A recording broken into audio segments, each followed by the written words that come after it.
Hola, bienvenidos de nuevo a Generación Relevo 2020 de manera virtual. Soy Fiora Hernández y es un placer dirigirme hacia ustedes. Bienvenidos de nuevo si estuvieron con nosotros en la sesión de las mañanas y bienvenidos por primera vez si se acaba de conectar. Comparta con otros porque esta experiencia es completamente gratis y hermanos será de gran bendición para sus amistades y su familia. También les invito rapidito que visiten generacionrelevo.com para enterarse de todos los detalles para la próxima conferencia en el 2021 y también comprar su camiseta. Y bueno, estamos presentando este año, ¿verdad?, algunas de las conferencias que se han destacado en años pasados en Generación Relevo. Y pasamos ahora con el obispo René Peñalba bajo el tema Levantando generaciones emocionalmente estables.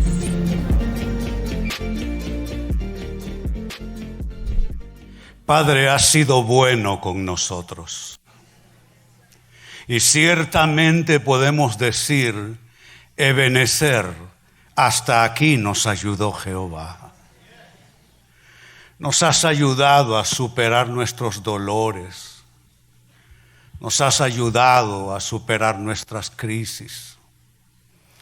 En esto que se llama ministerio encontramos más cosas de las que anticipamos cuando fuimos llamados. No pensamos encontrar decepciones, no pensamos recibir heridas y golpes, y no pensamos que sería tan largo el camino. Ciertamente nos has ayudado, nos has dado fuerzas, has sanado nuestras enfermedades contraídas en el peregrinar del ministerio. Y hoy, Señor, pedimos por los que vienen tras de nosotros. Entendemos la responsabilidad implícita en esto, porque, Señor, tu obra es un proceso generacional. Dios, danos fuerza para acabar de entregar legado y terminar la obra que se ha empezado en las generaciones que vienen con nosotros. Gracias te damos. Jesús, te necesitamos en estos días. Gracias te damos. Nos sometemos a la autoridad de tu palabra.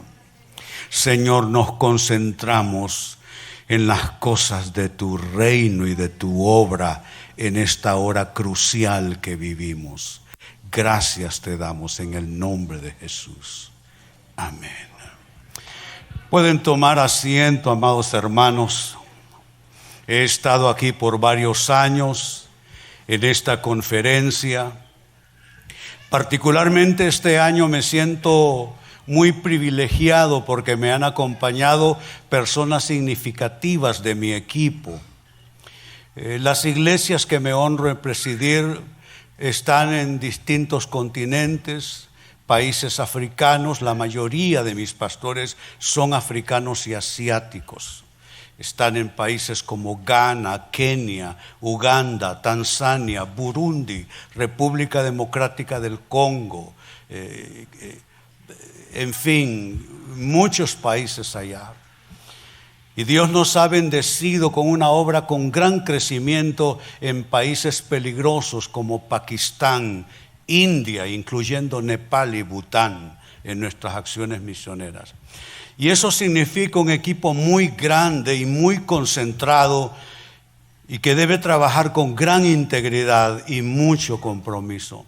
Pues algunos de ellos me han acompañado, 2 de ellos son mis hijos espirituales, me refiero al pastor Alberto Solórzano y el pastor Mario Valencia, que se han hecho acompañar por sus esposas, también el hijo mayor del pastor Solórzano. Amados, pueden tomar asiento, para ponerse en pie más bien, para que la gente los reconozca. Gracias. Gracias. Me acompañan amigos muy queridos, son mis asistentes. Ellos compran mis medicinas, ellos nos llevan comida a la casa, ellos van a la ferretería a buscar los clavos que ocupo. En fin, son gentes que hacen cosas que no se pagan con dinero. Son tan fieles conmigo estas personas que ya van 2 ocasiones que donde yo me mudo a vivir, ellos dejan su casa y se mudan conmigo. Vivo actualmente con mi esposa en una aldea, calles de tierra.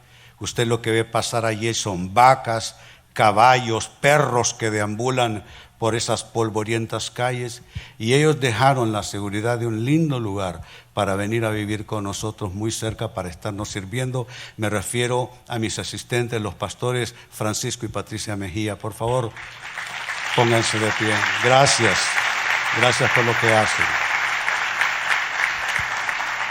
Ha sido difícil poderles reunir a ellos y se me quedó un par de piezas importantes más que a última hora no pudieron venir. Y mi bendición, mi esposa. Fui 23 años pastor en una iglesia y yo casi no le presté atención a esta dama. Ella crió a nuestros hijos para vergüenza mía. Pero ella me hizo despertar a la responsabilidad y me dijo: René, cuando mis hijos bordeaban los 11, 12 años, me dice esa noche muy seria: René, si no regresas a las vidas de nuestros hijos, los vas a perder para siempre. Y mis hijos aman al Señor hoy día, sirven al Señor hoy día, y en mucho se debe a lo que esta mujer ha hecho por nosotros. Yo siempre la presento de la misma manera en todos los países por donde viajo, y es lo que digo esta noche. Ella, después de Jesucristo, es la única que me ha perdonado todos mis pecados. Doña Aide de Peñalba.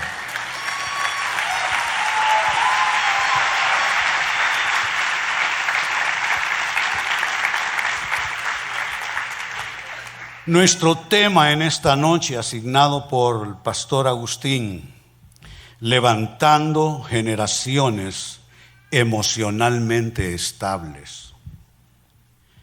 Saben, hay muchas tareas que hacemos fuera o aparte de nosotros. Podemos a veces tocar un instrumento o predicar algún mensaje o hacer muchas cosas más en el ministerio. Pero esta es una tarea. Levantar generaciones emocionalmente estables es una tarea que no se puede hacer aparte de nosotros mismos. Si hay algo que comienza con nosotros, es esta tarea. Tú no puedes hacer un desdoblamiento de tu propia condición emocional con lo que pretendes hacer con los que están a tu cargo. Es un tema sumamente importante. Y pensé que ya estaban conmigo. Ok, síganme por favor allá los que manejan la pantalla. Observe la imagen. Quisiera pensar que el viejo soy yo y que este es uno de mis hijos espirituales. ¿Saben? Y quizá lo voy a poner en términos de una palabra de advertencia, aunque apenas estoy iniciando. Esta palabra de advertencia es la siguiente. Amados, enseñamos lo que sabemos, pero reproducimos lo que somos. Y eso es muy bueno y es muy malo. Porque puedo yo no heredar, transferir no solamente virtudes, no solamente conocimiento, puedo transferirle mis propias enfermedades. Por eso digo que es tan bueno y puede ser a la vez tan malo esto. Y por eso digo que es una palabra de advertencia. ¿Será posible que no te estés dando cuenta que además de transmitir cosas buenas, pudieras estarles contaminando con algunos de tus males? Quizá goteando sobre ellos algo de la amargura que te ha dejado el camino tuyo. O quizá dándoles de comer bocado tras bocado, día tras día, mes tras mes, año tras año, alguna de las amarguras que tú has comido? ¿O será que aparte de virtudes les estás enseñando de paso tus resabios, tus prejuicios, los grupos, los que lo hacen diferente a ti, y les estás enseñando a criticar? Les estás legando un espíritu de crítica a los que son diferentes. Sabe, yo me crié en una denominación, y ese denominacionalismo nuestro nos hizo pensar que éramos lo mejor de lo mejor de lo mejor. Y no había nadie que nos dejara satisfechos alrededor, porque nosotros creíamos que éramos lo mejor de todo. Pregunto en esta noche en el tono de mayor seriedad, ¿qué es lo que estamos reproduciendo? De ahí el potencial riesgo, lo digo en mis notas para ustedes, el potencial riesgo en los procesos de mentoría, en los procesos de paternidad espiritual. Mire, yo vivo preocupado. Personas que ofrecen mentoría y paternidad espiritual por $2,000 al mes. Y les enseñan a que les digan papi. Los negros africanos me llaman papa y a la doña Aide la llaman mama. Pero sabe, hay quienes cobran por hacer esas cosas. Es un riesgo este proceso. Y quiero inducirles a pensar seriamente en eso. No sea que terminemos intoxicando a la próxima generación, intoxicándoles con las cosas que son o que entrañan algo de enfermedad en nosotros. Ahora bien, ¿por qué es tan importante este tema? Amados, es importante en razón de lo que hemos visto desde los personajes de la Biblia hasta lo que hemos visto en términos de sucesos y aún en la práctica en nuestras vidas. Los llamados, los más importantes proyectos de vida se derrumban, colapsan ante la fragilidad emocional. Personajes bíblicos nos dejaron la muestra. Sus sintomatologías, sus enfermedades, porque la Biblia tiene una virtud, no esconde nada. Hay cosas de usted que nadie sabe, ni siquiera el que duerme en su cama con usted. You know that. Y la Biblia no esconde nada.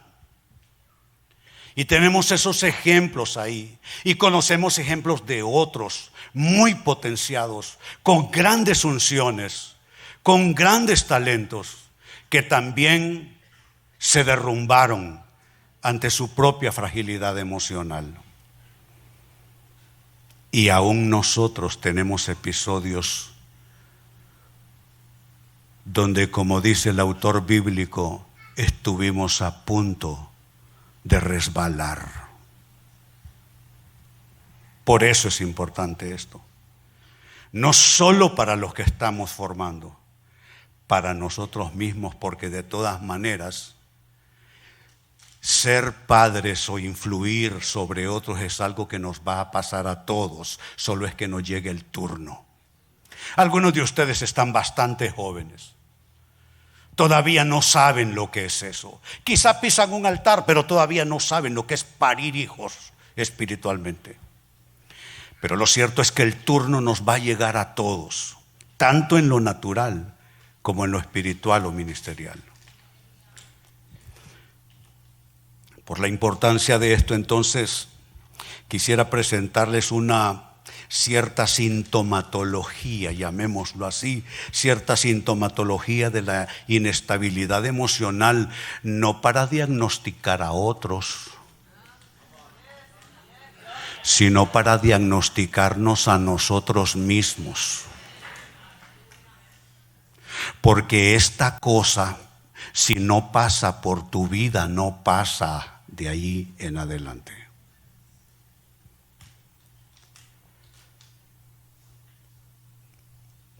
A veces las sintomatologías son fáciles de detectar, a veces no. He visto que no es tan fácil detectarla y que con frecuencia los signos, los síntomas de la enfermedad emocional y espiritual se esconden tras una aparente personalidad segura, bajo una aparente personalidad fuerte. A veces los más frágiles por dentro se ven duros por fuera. Pero en muchos casos solo es un blindaje para algo que por dentro todavía dice ¡ay! Entonces, vamos a hacer un rápido estudio de caso. Ya creo que José Luis Navajo mencionó a este personaje en su presentación. Y vamos, antes de leer un texto, déjenme decirle que vamos a encontrar en él, va a ser más fácil. Es un primer cuadro sintomático, lo ponen en pantalla. Vamos a encontrar a continuación cierta sintomatología, incapacidad de dar una buena, saludable, balanceada respuesta a las oportunidades. Hay gente que han perdido sus oportunidades por cosas no resueltas en su emocionalidad. Vamos a encontrar también como parte de ese cuadro la inhabilidad para una sana autovaloración. ¿Sabía usted que yo pasé bastantes años siendo un hombre exitoso y el éxito solo nutría mis carencias afectivo-emocionales? El éxito me hacía sentirme que tenía valor, que tenía validez. ¿Y sabe qué hizo Dios? Pasé 23 años así. ¿Y sabe qué hizo Dios? Dios destruyó mi ministerio hace 21 años. Porque estaba yo nutriéndome a mí mismo con algo que al final sería veneno para mí. Y hace 21 años comencé de nuevo. Pero Dios me limpió por dentro. Entonces, también dentro de este cuadro, la inhabilidad de responder bien al llamado de Dios y también la inhabilidad de responder balanceadamente a las actitudes ajenas, a cómo es la gente alrededor. Bueno, teniendo esto en mente, leamos ahora el texto y hagamos nuestro corto caso de estudio. Primer libro de Samuel, capítulo 10, versos 22, 24 y 27. Los leo para ustedes. Preguntaron pues otra vez a Jehová si aún no había venido aquel varón. Y respondió Jehová: he aquí que él está, subraye usted, escondido en el bagaje. ¿Sabe qué es esto? Es aquella sintomatología que ya se va anunciando. Esa incapacidad que va a tener él para dar buena respuesta a sus oportunidades. ¿Sabe? Yo estuve allí. Cuando Dios me llamó, yo solo había sido un hippie. Había gastado mis años de juventud drogándome en conciertos de rock. Estudié arte en la Escuela Nacional de Bellas Artes, también tomé estudios en el Departamento de Arte de la Universidad Nacional Autónoma de Honduras y fui alumno del maestro Dante Lazzaroni, preparándome para una carrera como pintor. También soy músico. Pero sabe, todo aquello terminó en el bote de la basura. Aprendí a drogarme bien temprano, terminé viviendo en las calles. Sé lo que es dormir en las aceras, en los porches de las casas. Y cuando Dios me llama, tuve que salir de esa condición que estamos leyendo. Me sentía totalmente inadecuado. Ese es el término que se utiliza en consejería, un sentido de inadecuación. Y uno maquilla esa cosa y enmascara esa cosa. Pero esa cosa está allí. Si usted supiera cuántos personajes famosos, aplaudidos, respetados y admirados, eso es lo que llevan por dentro. Así es que ahí está él, escondido entre el bagaje. Verso 23. Entonces corrieron y lo trajeron de allí, y puesto en medio del pueblo desde los hombros arriba, era más alto que todo el pueblo.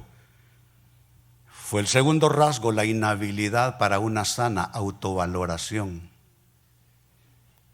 El tipo, comparativamente hablando, nadie lo supera.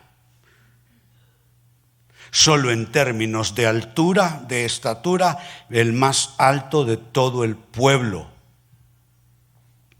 Y por si fuera poco, bajo la rúbrica del profeta, dice el verso 24, Samuel dijo a todo el pueblo: ¿habéis visto el que ha elegido Jehová? No hay semejante a él en todo el pueblo. Pero sabes, la gente te puede admirar. Tú puedes estar cualificado, tú puedes tener los dones, tú puedes tener las habilidades, tú puedes tener el llamado, pero si tú no estás enteramente sano por dentro, tú no vas a poder responder a nada de eso de manera favorable. Esto me hace recordar a la señorita en la primera iglesia donde llegamos con mi esposa. Nosotros llegamos casados a la iglesia, nos casamos a los 19. Y había una señorita allí que todos los chicos estaban enamorados de ella prácticamente. Era una joven de un hermoso aspecto y una maravillosa voz. Pero ella tenía esa situación por dentro. No se le comparaba ninguna más allí en la iglesia, pero es que una cosa es cómo la gente te ve y otra cosa es cómo tú te sientes. Y esa jovencita, que era la más bella, que pudo haber escogido lo que ella quisiera para casarse, terminó casándose con alguien que nunca la valoró. Terminó divorciada, fuera de la iglesia, y ni siquiera pudo tener un bebé.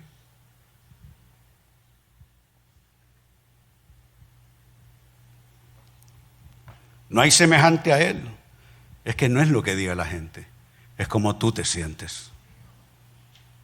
Sabes, no es la gente que te va a asignar tu valor. Si tú crees que son los aplausos, si tú crees que es la admiración, el respeto, el testimonio que los demás digan de ti, qué bueno por todo eso si lo consigues. Es bendición que te quieran, que te admiren.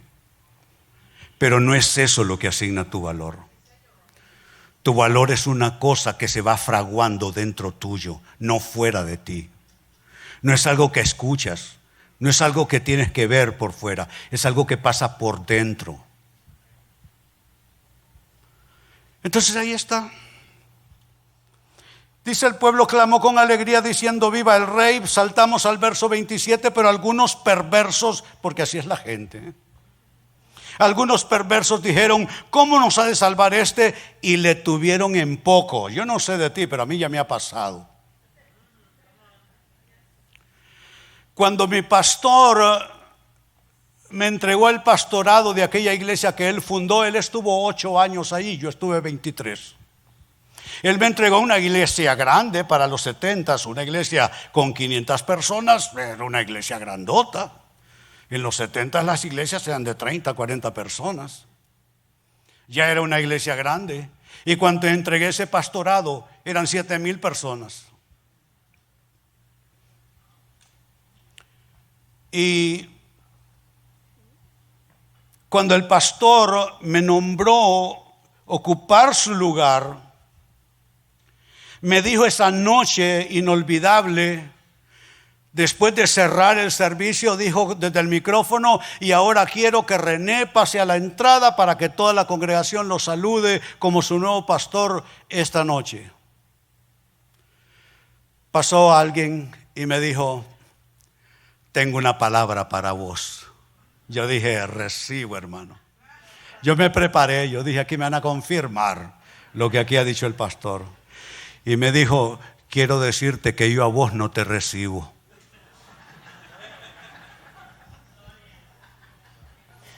No, vieras que gloria no sentí para nada. Gloria es lo que menos sentí yo eso.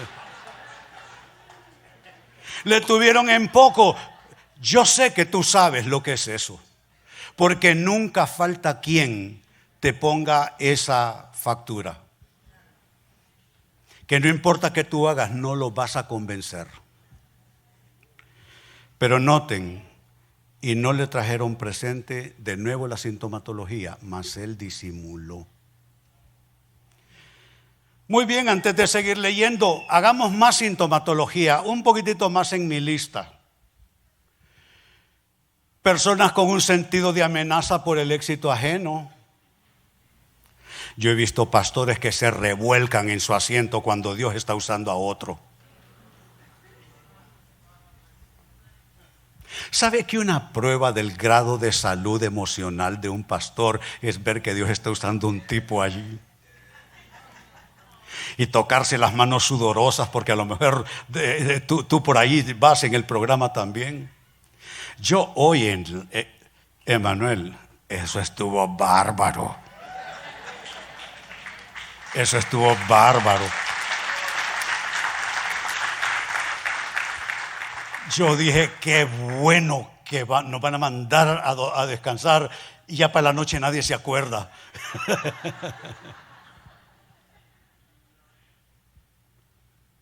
Hay gente que se siente amenazado con el éxito de otros, con el aplauso que reciben otros. También en este cuadro vemos una competencia enfermiza, una competencia neurótica. Está compitiendo con todo el mundo de manera enfermiza, y también cierta inhabilidad para administrar lo que yo llamo para ustedes el éxito compartido. Hay gente que solo saben tener éxito ellos. Pero si se trata de compartir éxito con otros, no pueden, no saben. Tienen una cosa por dentro que dice ay. Y finalmente las celotipias, que de eso hay muchas diversas manifestaciones. Pues bien, habiendo completado mi lista, leamos otro poco más. Primero de Samuel 18, versos 7 al 9. Leo para ustedes. Y cantaban las mujeres que danzaban y decían: Saúl hirió a sus miles y David a sus 10,000. Y se enojó Saúl en gran manera y le desagradó este dicho y dijo: a David dieron 10,000 y a mí 1,000. No le falta más que el reino. Y desde aquel día no miró con buenos ojos a David. Amenaza por el éxito ajeno, competencia enfermiza, inhabilidad de administrar éxito compartido y celotipias. ¿Sabe qué es lo grandioso de un evento como este? Que aquí ganamos todos o perdimos todos. Porque la gente que viene aquí a ser impartida no va a decir: no, a mi reino no me gustó, o no va a decir: no, a mí no me gustó el otro. Esa persona va a decir: Dios me habló, o yo entré y salí de igual. Ahí no pasó nada. Relevo es otra cosa más. No vuelvo el otro año. Porque se trata de construir entre todos nosotros un éxito y una bendición.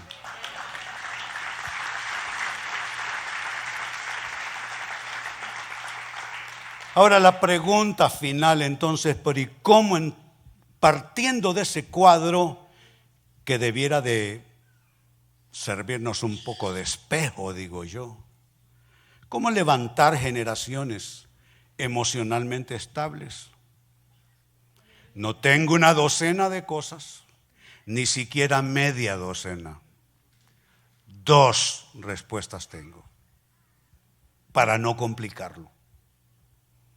¿Cómo levantar generaciones emocionalmente estables? Primera respuesta en esta fórmula: comencemos con nosotros mismos.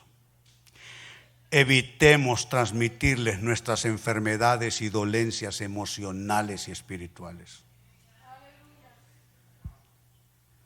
Yo no quiero transmitirte mis flaquezas, mis quebrantos, mis complejos, mis dolores, mis ambiciones insanas. Es que no sería justo para ti. Entonces, cuando pienso en tu ministerio, este muchacho yo le entregué una iglesia. ¿Sabe qué me dijeron mis colegas cuando a él lo nombré pastor? Porque yo no le pregunté a comités, ni a juntas, ni a nadie. Le pregunté a Dios. Y Dios me dijo, es él. Y lo peor es que cuando él estaba bien jovencito, llegó al pastorado, que ni siquiera era yo el pastor todavía, y él tenía 15 años. Y él comenzó a observarme desde entonces. Y él a mí me caía mal. Porque es un tipo temperamental y tosudo. Él dice, por aquí vas a tener que encadenarlo. Y bueno, comenzamos. Y cuando yo le nombro a él pastor, varios colegas míos en la ciudad me dijeron, René, vos estás loco. Mira lo que tenés, lo que Dios te ha dado. Unas facilidades que cuestan un montón de millones de dólares. Mira, ¿cómo le regalas eso a alguien?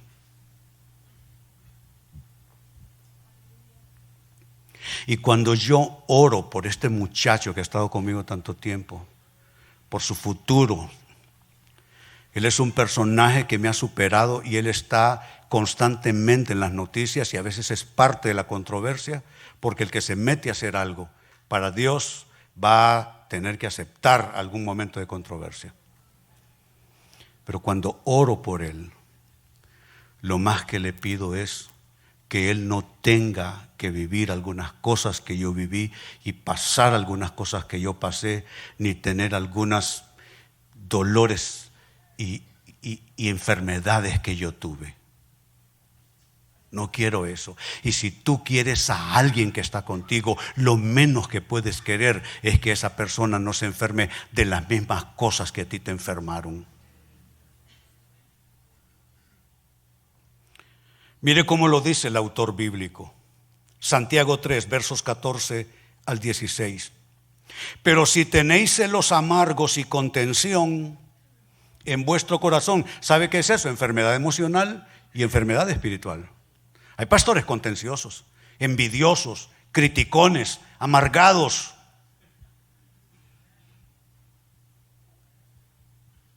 Casi que salto a una cosa bien hondureña.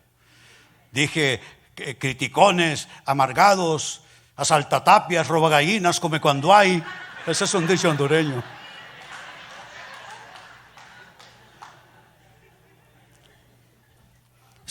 Lo que estamos viendo es el cuadro de enfermedad emocional y espiritual. Celos amargos, contención en vuestro corazón. Y note los procesos degenerativos de la enfermedad emocional. No os jactéis ni mintáis contra la verdad. Surge la altivez de la enfermedad. Surge la mentira interior. Porque esta sabiduría, sigue diciendo, no es la que desciende de lo alto, sino terrenal, animal, diabólica. Cuando tú estás emocionalmente enfermo, piensas como un animal. El demonio está contigo. Es enfermedad. Fui alcanzado por el Evangelio un sábado por la noche de un mes de agosto de 1972. Llegué drogado a esa iglesia. No podía ponerme en pie casi.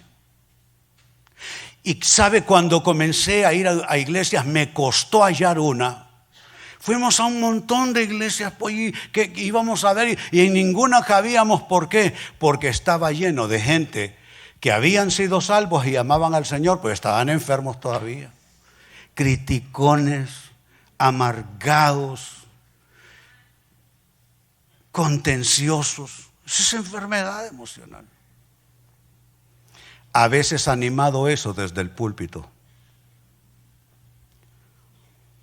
Verso 16, porque donde hay celos, note, enfermedad es eso, celos y contención, allí hay perturbación y toda obra perversa. Quiero que noten ese vocablo, perturbación. Se usa en el tratamiento de enfermedades mentales. Perturbación. Llega a nuestras Biblias en español partiendo en los textos originales del griego acatastasia, que literalmente acatastasia se traduce como inestabilidad, que es nuestro tema. Perturbación. Hay demasiada gente perturbada emocionalmente ocupando púlpitos.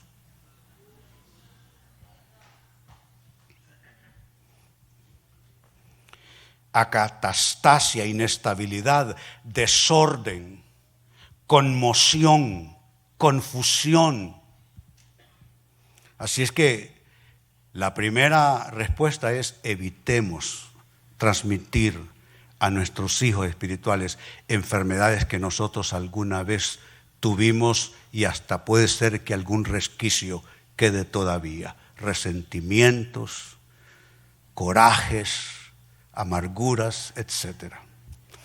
Y la segunda y respuesta final es esto: tratemos de aplicar medicina preventiva a nuestros hijos. Medicina preventiva a sus enfermedades emocionales y espirituales.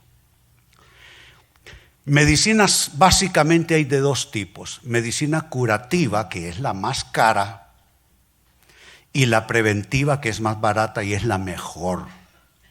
No es lo mismo curar a un cuerpo enfermo que anticiparse y que tenga un estilo de vida saludable para evitarle llegar a hospitales antes de tiempo.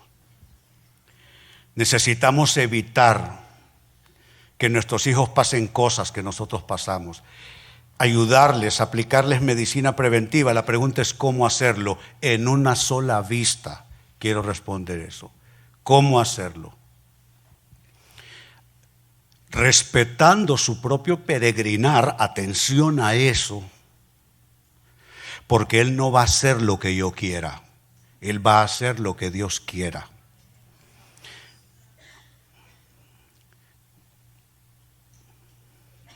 Respetando su propio peregrinar. Ni siquiera nuestros hijos naturales van a hacer lo que nosotros dibujamos en nuestra mente. Yo se lo digo a los pastores que tienen ya muchachos en edad de noviazgos y de casarse, les anticipo algo: los hijos se casan con quien ellos quieren.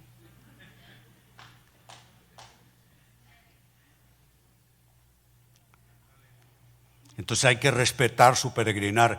Y no sé quién lo dijo ya, porque como aquí nos han bombardeado palabras por aquí, por acá y boom y va, y bueno, hasta en escaleras anduvimos subidos hoy. Entonces ya uno no sabe quién dijo qué. Pero alguien dijo que aún hay que permitirles cometer sus propios errores. Y eso no es sabroso ni gracioso, pero aún ese es un derecho que Dios les concede.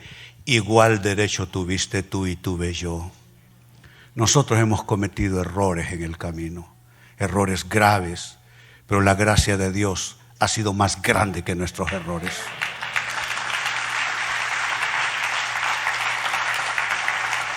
Entonces, respetando su peregrinar, enseñarles a guardar su corazón, enseñarles que se conozcan lo suficiente.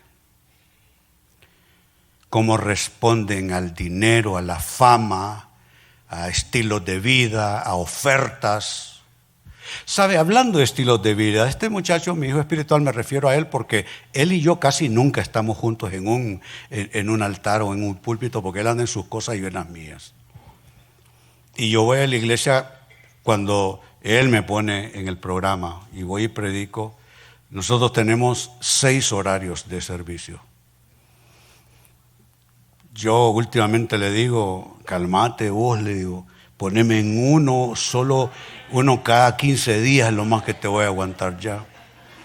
Porque yo me he querido ir de la iglesia, no de la iglesia, pero a hacer mi ministerio en otro lado, en otro país. Y él me dice, no, me dice. ¿Sabe qué me dijo un día? Yo renuncié, me dice, a mi residencia estadounidense por quedarme a trabajar con vos.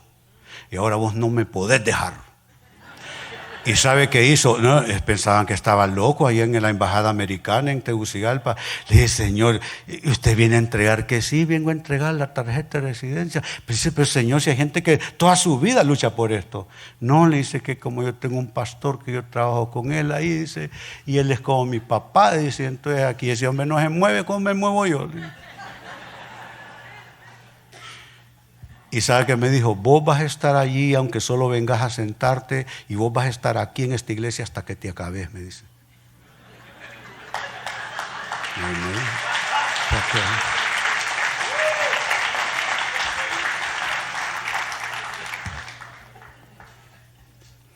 Pero en algunos momentos yo trato que él asimile, bueno, donde quería llegar es a esto. Él tiene un estilo de vida superior al mío. Él es paisajista y es experto en diseño y desarrollo de jardines y de toda clase de paisajismo, no de casas de gente, sino de cosas muy grandes, de funcionarios de la embajada americana, bancos, en fin. Y él puede pagar cosas que yo, pues hombre, ni en sueños, ¿no? Pero yo sé que yo soy su padre y yo he procurado que él guarde su corazón y que él se conozca a sí mismo lo suficiente, que él aprenda a reconocer sus límites.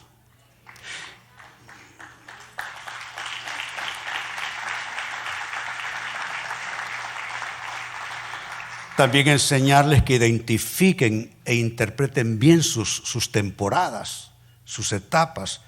Y finalmente que no se atasquen en el proceso. Yo he visto demasiada gente que quedó atascada en el medio. Yo casi quedo atascado en el medio hace 21 años. Así es que, ¿a dónde lleva esto para finalizar? Nosotros sabemos que los cuerpos se enferman y Cristo puede sanar los cuerpos. Él sana el cáncer, el SIDA, etc. A veces las mentes se enferman. Yo heredé varias enfermedades neuropsiquiátricas de mamá. Heredé un grado esquizofrénico y desde niño oía voces. Oía mi voz y oía la voz de una mujer que me decía que me cortara con cuchillos, con navajas, que me golpeara el rostro, que tomara el cinturón y me golpeara la espalda. Y sabe, yo pasé así mi infancia. También heredé de mamá un grado epiléptico y el terror en la escuela de no comenzar a convulsionar en frente de mis compañeros. Y heredé una condición bipolar también, de extremo de depresión a extremo violencia. Aquí está ella. Estábamos tan jovencitos, ella alcanzó a conocer episodios de mi vida en esa dimensión. Ella supo lo que era tratar de sacarme una barra de jabón de bañarse con la que yo intentaba sofocarme, metiéndome la barra de jabón hasta adentro. Ella sabe lo que es intentar quitarme un gancho colgador de ropa de en medio de alrededor del cuello. Ella sabe, ella ha visto las marcas en mis brazos. La última vez tomé un cuchillo de esos dentados de cocina y con él a medianoche, en medio de una crisis, me serruché ambos brazos. Ella sabe de dónde yo vengo. Pero qué importante es uno darse cuenta que Dios no solo sana cuerpos, Dios sana mentes enfermas también. Él me sanó. Él me sanó. Pero no solo sana cuerpos enfermos, no solo sana mentes enfermas. A veces los que se enferman son las relaciones. Pero Él sana relaciones que enferman también. Pero yo he visto también no solo enfermarse cuerpos, enfermarse las mentes, enfermarse las relaciones. He visto finanzas enfermas. Y Él puede sanar finanzas en procesos de enfermedad. ¿Y sabe qué? También he visto historias que enferman. Hay personas con llamados que todavía arrastran algo de una historia enferma, algo que quizás ni siquiera comenzó con ellos mismos. Puede ser que haya comenzado 2 y hasta 3 generaciones atrás. ¿A dónde quiero llegar con esto? Quiero orar en esta noche por su historia, para desprender cualquier cosa que quizá usted ha estado luchando contra eso, y no es nada más que una afección espiritual y o emocional, y Dios puede sanarlo. He recibido 4 distintos doctorados en distintas especialidades, y mi especialidad en el ministerio fue la consejería, con un doctorado para atención de personas en crisis. Y sabe, muchas veces usted como consejero puede trabajar meses tratando de sacar a una persona de ese arresto de vida, de esos dolores, de esa enfermedad, y usted puede trabajar muchos meses largos, y de repente un evento en su vida, así, todo el proceso se revirtió de nuevo. Pero también he visto otra cosa, que el poder de Jesucristo es autoridad. Lo que largos meses de consejería a veces no logran, así como con un chasquido de dedos, Él lo puede sanar.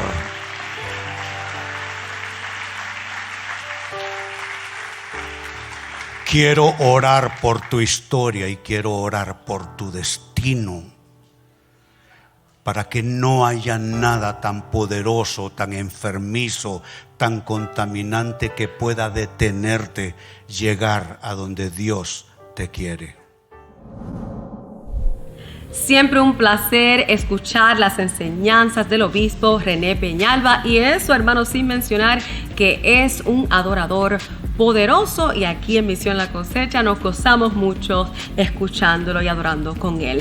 Bueno, si no lo ha hecho todavía, ya saben que les recuerdo, visiten generacionrelevo.com para información acerca de la conferencia el año que viene. No se lo puede perder, queremos verlos aquí. Y si no lo ha hecho todavía, también comparta esta experiencia virtual que es única, hermanos. Es la primera vez que podemos proveer las conferencias de manera gratis para todo el mundo, que se puedan bendecir. Así que hágalo ya.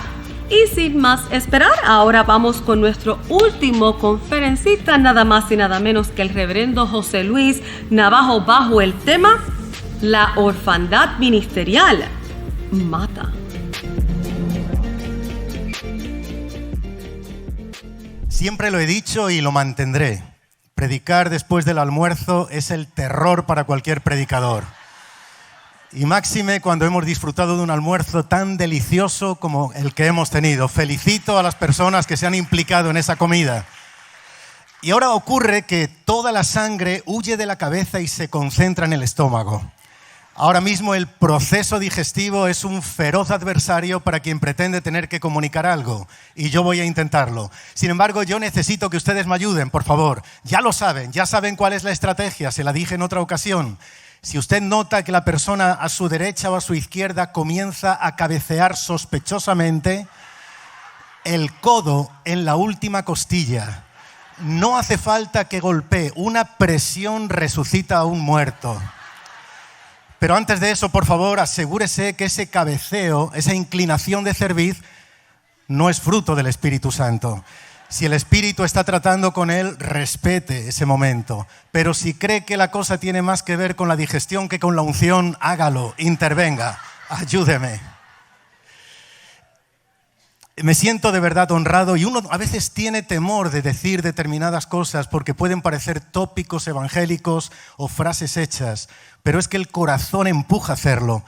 Me siento agradecido, privilegiado y honrado de poder ocupar este púlpito. Gracias de corazón por la gentil invitación que me han extendido.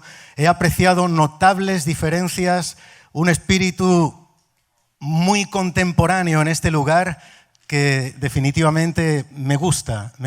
Sé que han estado trabajando hasta anoche mismo y gracias por honrarnos con la oportunidad de casi inaugurar este altar. Hemos escuchado en esta mañana mucho y muy bueno, de verdad que sí. Creo que se nos ha facilitado materia para digerir, porque de eso se trata, ingerir y digerir, y eso es lo que genera el crecimiento. Y aun cuando ese reloj nos come, definitivamente nos devora, yo no puedo privarles de la bendición, aunque me ha cortado el pastor Agustín, me ha cortado ya de decir más cosas, pero no puedo privarles de la bendición de conocer a lo mejor que Dios puso en España. Damas y caballeros, un aplauso a Dios por estas dos mujeres que me acompañan. Por favor. Mi esposa Gene, nuestra hija Kerit, debo decir que él, y no me hagan decir la palabra que ya saben que me provoca escalofríos, me refiero al marido de ella. Él se empeñaba en venir y se empeñaba en venir también. Yo le dije, yo voy allí a crecer, no a luchar. Así es una broma. Pero ella tiene algo importante que decirles, de verdad que sí. Por supuesto que para mí es un gozo, es un honor cada vez que pisamos este púlpito y estamos compartiendo cada año este evento tan importante. Es un privilegio, me siento muy honrada.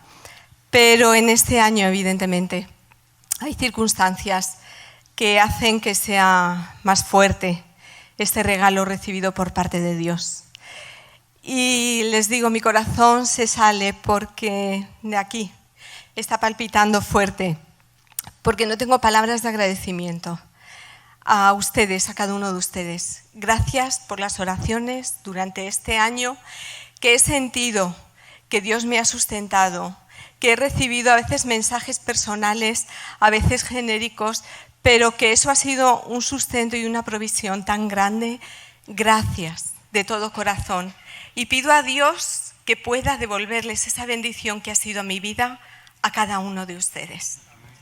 ¿Qué decir tiene? Y quiero aprovechar esta ocasión y tomar solo 3-4 minutitos para agradecer a Dios la causa por la que hubo que anular pues una semana antes de comenzar este evento.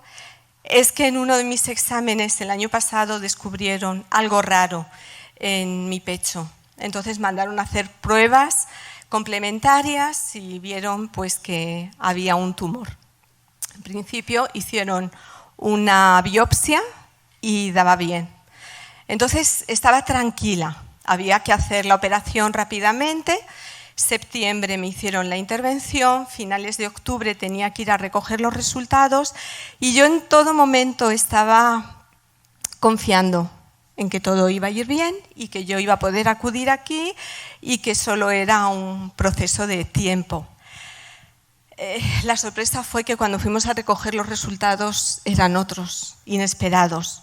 Había un cáncer malo y había que aplicar radioterapia. Y eso nos descolocó por completo. Primero porque no es lo que tú esperabas escuchar, segundo porque tú ya tenías unos planes, pero Dios pone un muro delante. Y dice, no podemos movernos a ningún sitio.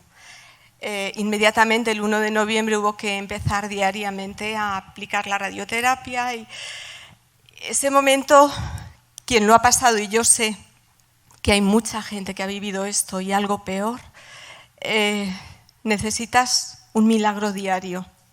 Porque cada día ir a ese hospital donde es tan inhóspito, tan frío, lleno de hormigón en un sótano, Pero quiero honrar a este hombre, que a pesar de su agenda y de eventos importantes que había, y agradezco tanto a cada organización que supiese entender que en ese momento lo más importante que este hombre tenía que hacer era acompañar a su esposa.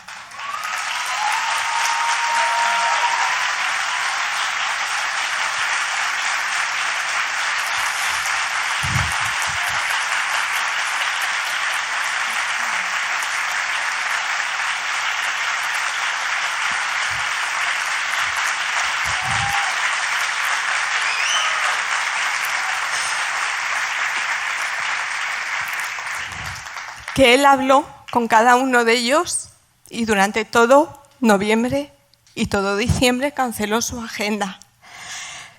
Y doy gracias a Dios por la comprensión, porque no hay nada tan complicado como suspender un evento cuando tú sientes que es el ministerio que Dios te ha dado, pero que a veces hay cosas importantes y urgentes que no pueden esperar.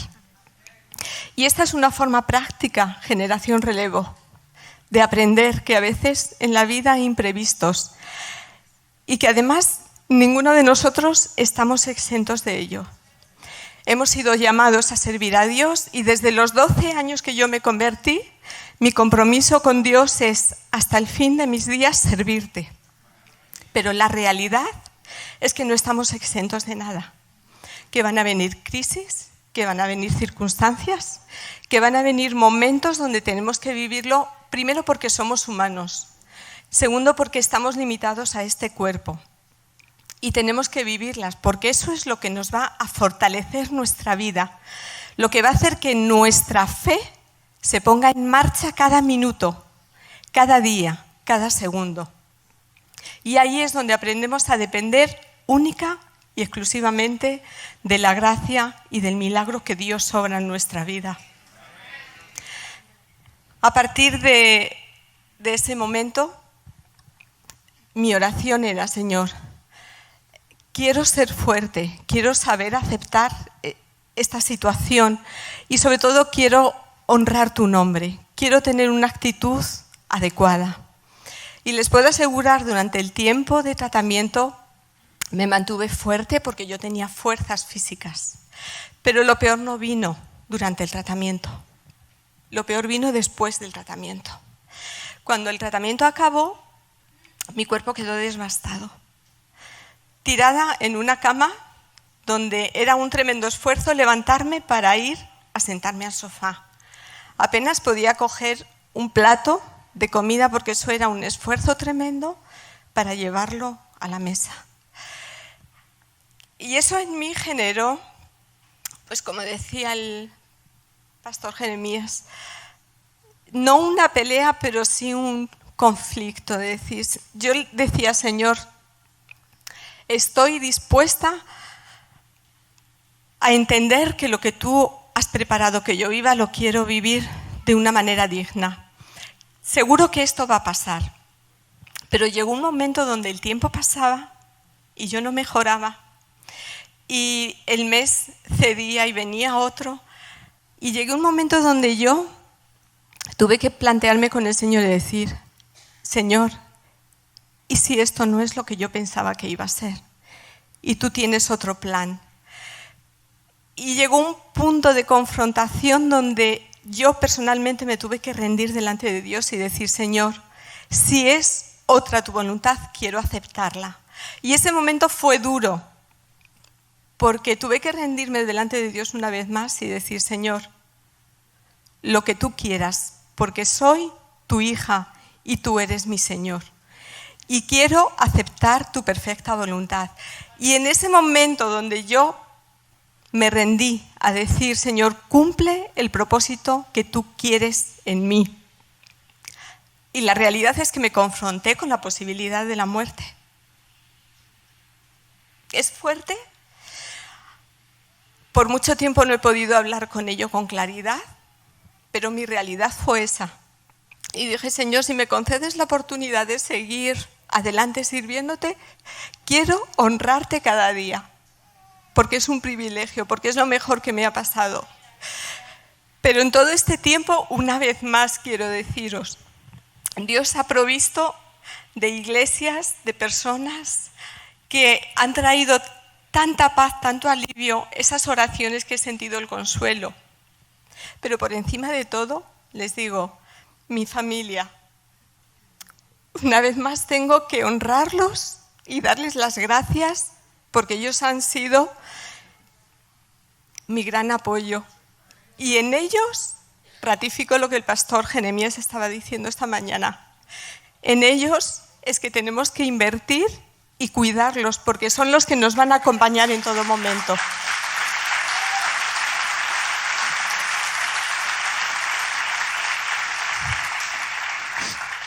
Así es que comprenderán que para mí es un alivio que el mes de noviembre pasado en Generación Relevo yo añoraba y buscaba y quería saber cómo iba todo.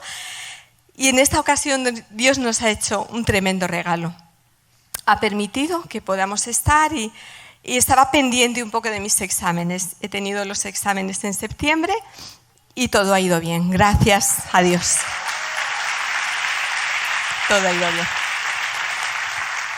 Pero no solo todo ha ido bien conmigo, porque Dios a veces permite recovecos y después de mi situación informaron de que nuestras hijas deberían de hacerse exámenes.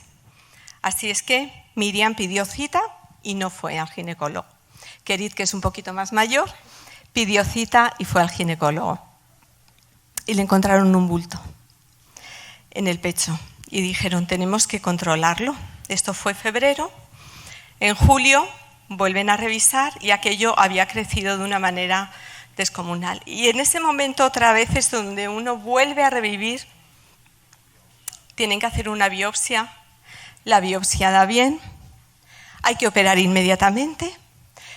Y volvemos a vivir lo mismo. Y recuerdo un momento ante esta situación que en la cocina estábamos hablando y yo le decía, Kerit, tranquila, Dios está con nosotros.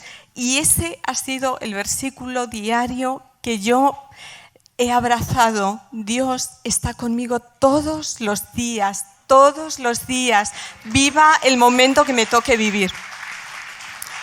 Y es que juntas, abrazadas allí en la cocina, ella decía, es que tengo tantas cosas todavía que hacer, mis niños, quiero tantos proyectos.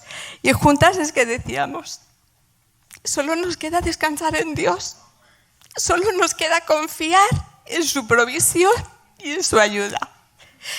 Porque ustedes saben que cuando a una en primera persona le pasa algo, sabe sus límites y hasta dónde puede. Pero cuando ocurre a sus hijos o a terceras personas, uno se siente más indefensa. Pero yo sé que en todo esto Dios tiene un proyecto, Dios tiene un propósito. Y no es en vano ni lo que ella pasa, ni lo que yo paso, ni lo que tú estás pasando, ni lo que te ha tocado vivir, ni lo que te tocará vivir. Dios tiene un propósito con cada circunstancia. Y ahí es que tenemos que decir, Señor, y lo declaro, me comprometo, Dios, tú eres soberano en mi vida. Una vez más me comprometo a servirte hasta el final de mis días. Y es por eso que me siento tan gozosa, tan contenta de que Dios no solamente ha permitido que hoy podamos saldar la deuda del año pasado, sino que además lo hagamos acompañado de ella. Dios es fiel y Él es soberano. Bendiciones.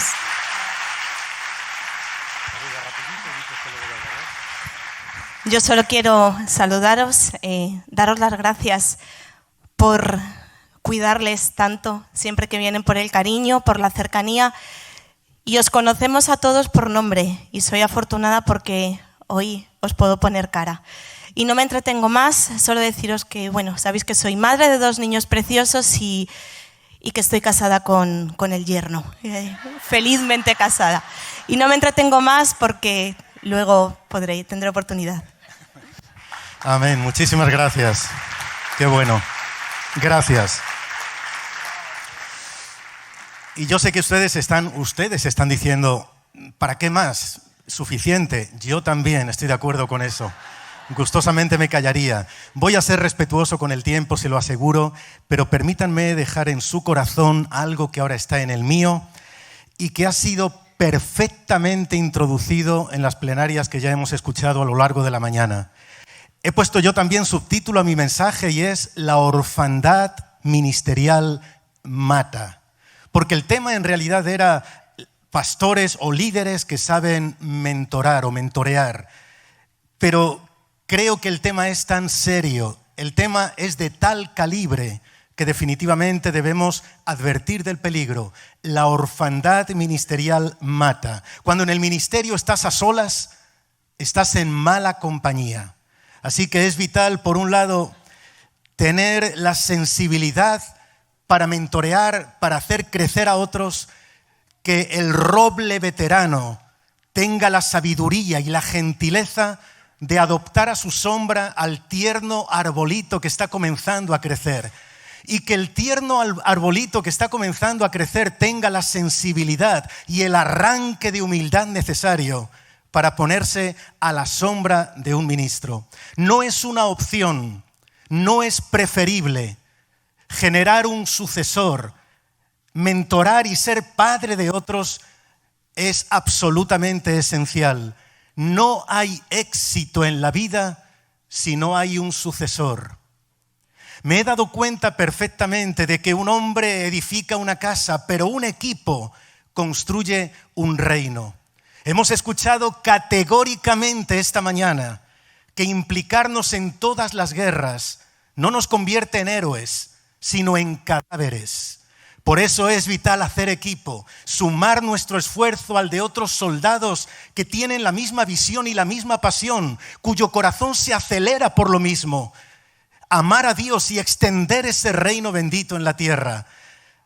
Y Miriam Saldaña, gracias, porque usted ha pisado definitivamente mi tema, pero nunca me he sentido tan feliz de que alguien entre de cabeza en el tema que voy a compartir.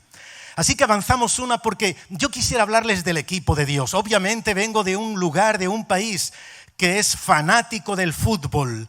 Para cuantos aquí lo sean y para su tranquilidad yo diré que no soy ni del Real Madrid ni del Barça. Cuando uno tiene un ministerio intereclesial en España no puede ser del Real Madrid, no puede ser del Barça. Si tú llegas a una iglesia a ministrar, ellos huelen que tú eres de un equipo. Y cuando ministras, la mitad de la congregación te odia. Son elocuentes en mirarte odiándote. Así que tengo la enorme bendición de ser del Rayo Vallecano, un equipo muchísimo más humilde, cuya única preocupación es mantenerse enganchado con las uñas a la primera división. Y cuando uno dice que es del Rayo, entonces genera simpatía. El pueblo evangélico dice, pobre, aunque sea, vamos a escucharlo. Varios jugadores de ese club de fútbol son de mi iglesia y porque creo en esos colores también, pues me hace ser de ese equipo. Pero mira, realmente quiero decir, hay lugar para ti y avanzamos una imagen más en el equipo de Dios. Así que, aclarada la primera cuestión, ¿es necesario mentorar? Lo es, absolutamente lo es. Quien se niega a generar un relevo, quien se niega a entregar la antorcha, está incurriendo no en varios errores, sino en varios peligros. Quien se niega a entregar la antorcha, a pasar el relevo, primero, está poniendo fecha de caducidad a su iglesia. Su iglesia durará lo que dure él, muerta la iglesia. Segundo, quien se niega a generar sucesores, está bloqueando el nacimiento de servidores. Creo que nuestra iglesia, no quiero que mi iglesia sea un lugar de entretenimiento. Quiero que mi iglesia sea un campo de entrenamiento, que sea una sala de maternidad que alumbre siervos y siervas. Quien no cree en eso está bloqueando el nacimiento de servidores. Y miren, lo digo sin un ápice de juicio, pero lo digo con enorme preocupación. No creo que esa falta de padres mentores sea en todos los casos un mal intencionado. A veces creo que es una responsabilidad mal entendida. Creemos que además de teólogos debemos ser todólogos.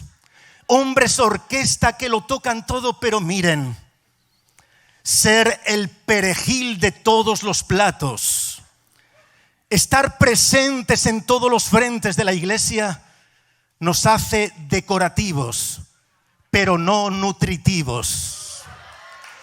Estamos llenando un espacio, pero no una necesidad.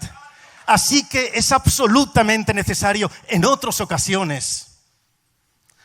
Lo que nos impide generar un sucesor es el pánico a la sombra, pánico a que alguien nos haga sombra.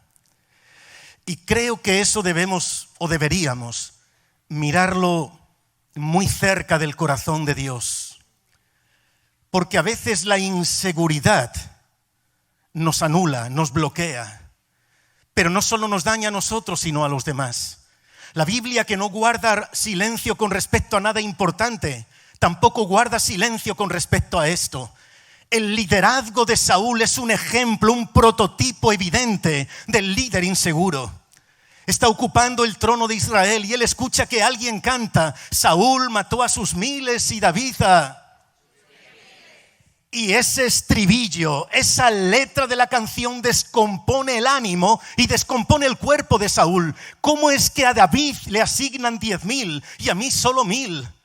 Pero Saúl escucha que las conquistas de David solo refuerzan tu reino, que lo que David está conquistando refuerza tu pueblo. Pero Saúl es el líder que está más ocupado, más preocupado de su trono que de su pueblo, de su posición que de su visión y su ministerio. Y cuando yo estoy más preocupado de mi púlpito que de quienes son alimentados desde aquí, soy un peligro de verdad.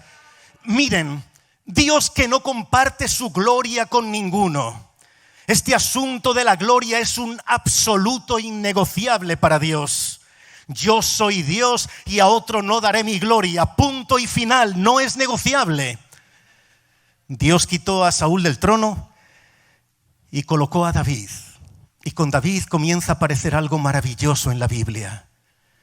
Listas, registros de los oficiales de David, los amigos de David, otros nombres y apellidos además del de David. Con Saúl eso era impensable, pero con David comienza a darse crédito, lugar, oportunidad a otros. Bajo el reinado de Salomón, Israel alcanzó el máximo esplendor, pero bajo el reinado de David, Israel alcanzó su máxima conquista. Bajo el reinado de David, Israel extendió sus fronteras de costa a costa, porque tuvo la sabiduría de mentorar, de ser padre, de ser líder genuino. Dios nos ayude, porque en la iglesia hoy se reproduce esto. Y qué mejor que hacer caso a la apóstol Miriam Saldaña y mirarnos en el espejo de Jesús. ¿Cómo eligió Jesús a los suyos? Esto es sorprendente, ya lo dijo ella y lo repito yo con su permiso. Miren, vamos a ver el momento en el que Jesús elige a sus sucesores. Y con el permiso del pastor Agustín, vamos a escuchar leyendo este texto una voz que no habla, sino que acaricia cuando habla. ¿Qué le parece, pastor? Perdón, esto era una broma ya. Por favor. Es que eso me quedaba ahí, no podía guardarlo de verdad.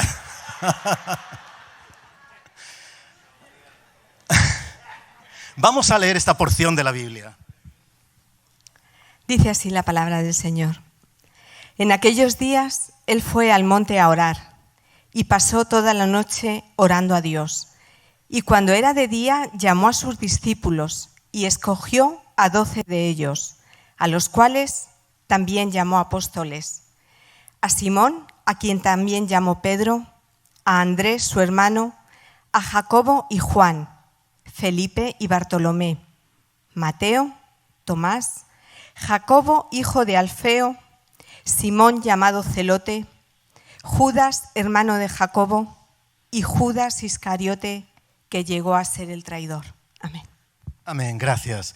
Qué tremendo, miren, solamente porque este texto comienza diciendo que Jesús pasó toda la noche orando a Dios y después en el amanecer comenzó esa labor selectiva, comenzó a elegir a los suyos, solamente porque está precedido de una noche de oración, no me cabe la opción de que Jesús se equivocara. Creo que en esa noche Dios estuvo hablando detenidamente con él, detallando perfiles, mirando corazones, apuntando a nombres. Pero cuando yo miro la selección que él hizo, me quedo perplejo, absolutamente perplejo. Por favor, la imagen siguiente, mira, delante de él había una multitud. De esa multitud había que elegir solo a 12. La misión de esos 12, la misión de esos que serían mentorados por el líder, la misión, nada más y nada menos que cambiar la historia. La diana a la que se apuntaba era increíble. El plan de trabajo, la hoja de ruta, el proyecto era increíble. Había miles para elegir. Es obvio, es normal, sería natural que se elija a los number one, la crème de la crème, los auténticos galácticos, los mejores. Y sin embargo, mira quién eligió. Lo acabamos de escuchar hace un momento, pero dejen... ¡Wow! Pero si es que están aquí. Miren, la situación era esta, visualízala por favor. Delante de Jesús una multitud. Los ojos de Jesús van recorriendo vidas, pero sobre todo corazones. De pronto la mirada de Jesús se detiene en una persona específica. Su mano señala a esa persona y le dice: hay lugar para ti en mi equipo. ¿Tu nombre es? Aníbal. No, tú eres Bartolomé. Por favor, pasa adelante y acompáñanos. Un aplauso a Dios por Bartolomé que está aquí arriba, por favor. Pero los ojos de Jesús siguen recorriendo aquella multitud. Los corazones se aceleran, como están acelerándose ahora mismo sus corazones. Exactamente igual.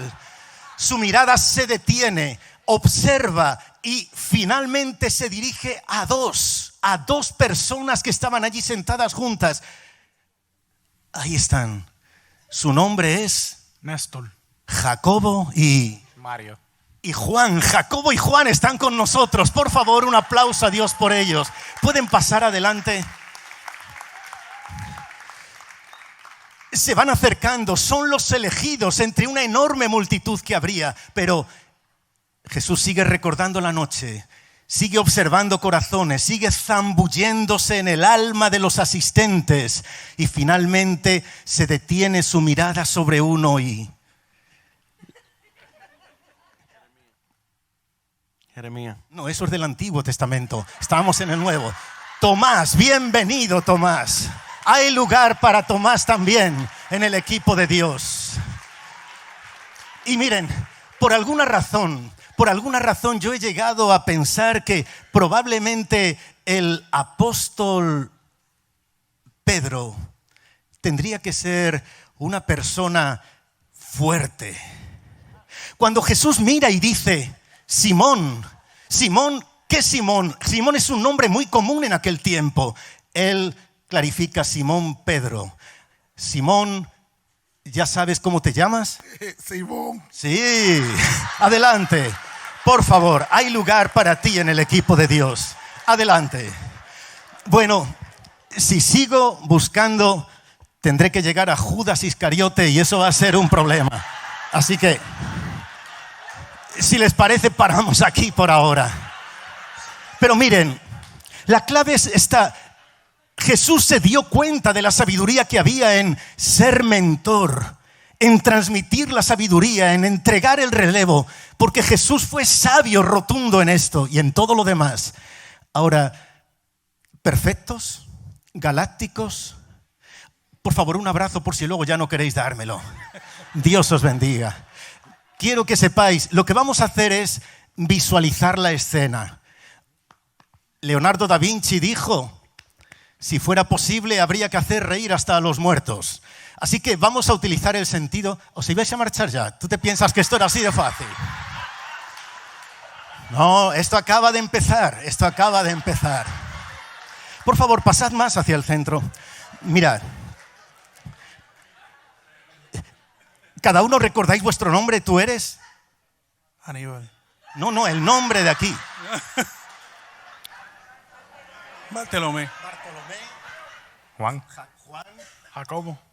Tomás. Simón.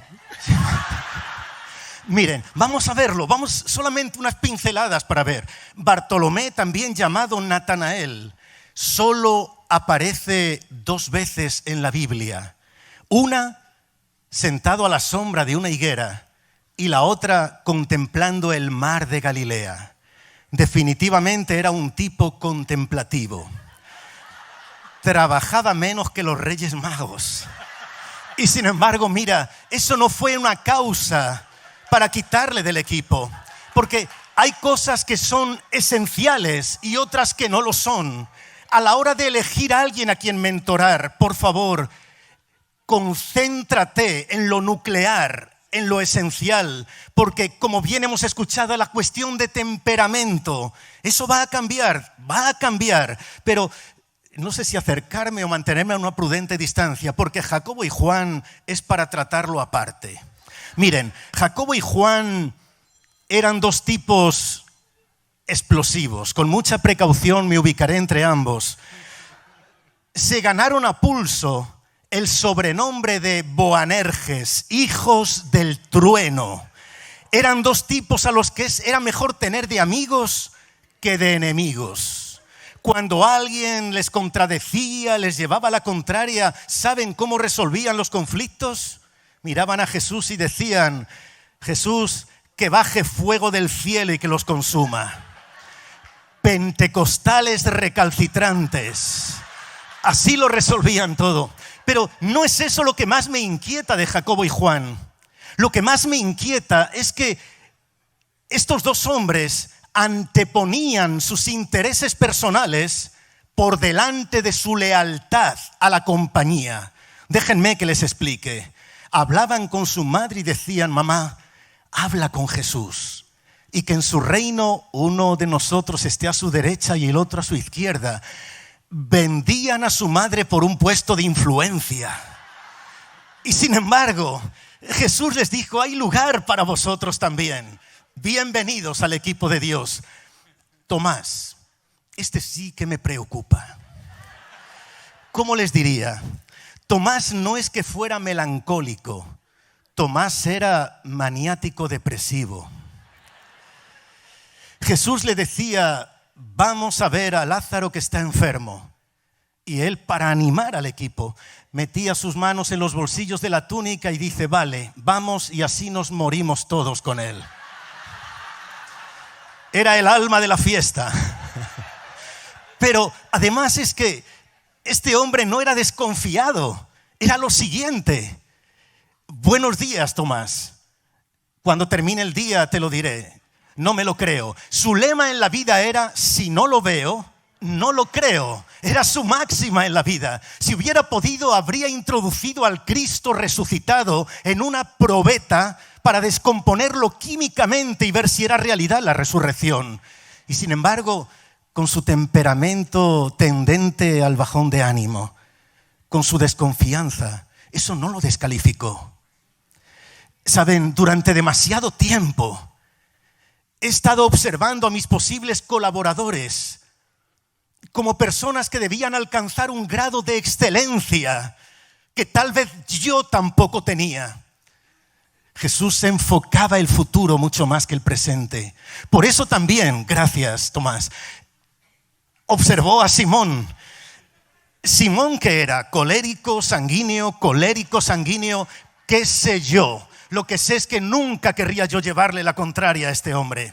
Porque mira, si alguien le enojaba, desenvainaba la espada y confundía las orejas con piezas de jamón ibérico.